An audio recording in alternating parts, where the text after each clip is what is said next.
కడప పట్టణంలోని ప్రెస్ క్లబ్లో జిల్లా తెలుగునాడు మెడికల్ అండ్ హెల్త్కి ఉద్యోగుల సంఘం స్టేట్ నాయకులు నాగరాజు, శ్రీనివాసాచార్యులు, భానుమూర్తి, శ్రీనివాసరెడ్డి, సిద్ధయ్యల ఆధ్వర్యంలో ఉద్యోగులతో సమావేశం నిర్వహించారు. ఈ కార్యక్రమంలో ఉద్యోగుల సమస్యలు అయిన ఏఎన్ఎంలకు యాప్లు తగ్గించే విషయం, ఎఫ్ఆర్ఎస్ రద్దు, ఏఎన్ఎం నుండి జీఎన్ఎం ట్రైనింగ్కి వెళ్లిన వారి సమస్యలు, 143/32 జీవో రద్దు, ఫీల్డ్లో ఏఎన్ఎంస్ ఎదుర్కొన్న సమస్యలు, కాంట్రాక్ట్ ఉద్యోగులు చేస్తున్న వారందరినీ రెగ్యులర్ చేయాలనే డిమాండ్స్ పైన చర్చించి ప్రభుత్వం దృష్టికి తీసుకెళ్తామని స్టేట్ తెలుగునాడు నాయకులు తెలిపారు. అనంతరం జిల్లా కమిటీని ఎన్నుకున్నారు. జిల్లా తెలుగునాడు మెడికల్ ఉద్యోగ సంఘం ప్రెసిడెంట్గా మల్లయ్య, జనరల్ సెక్రటరీగా వెంకటేశ్వర్లు, వర్కింగ్ ప్రెసిడెంట్గా భాస్కర్, వైస్ ప్రెసిడెంట్గా బాలయ్య, సాధు సత్యనారాయణ, స్వామి రంగయ్యను ఎన్నుకున్నారు. జాయింట్ సెక్రటరీలుగా 7గురిని, ఆర్గనైజింగ్ సెక్రటరీలుగా మరో 3గురిని ఎన్నుకోవడం జరిగింది. ఈ కార్యక్రమంలో జిల్లా టీఎన్టీయూసీ ప్రెసిడెంట్ జింకా శ్రీనివాసులు పాల్గొన్నారు.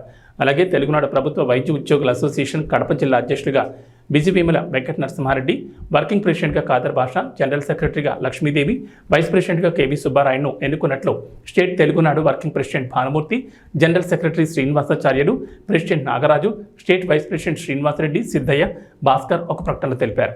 ఈ కమిటీలో ఎన్నుకున్న నాయకులందరూ కలిసికట్టుగా పనిచేసి తెలుగునాడు మెడికల్ ఉద్యోగ సంఘానికి మంచి పేరు తేవాలని వారన్నారు.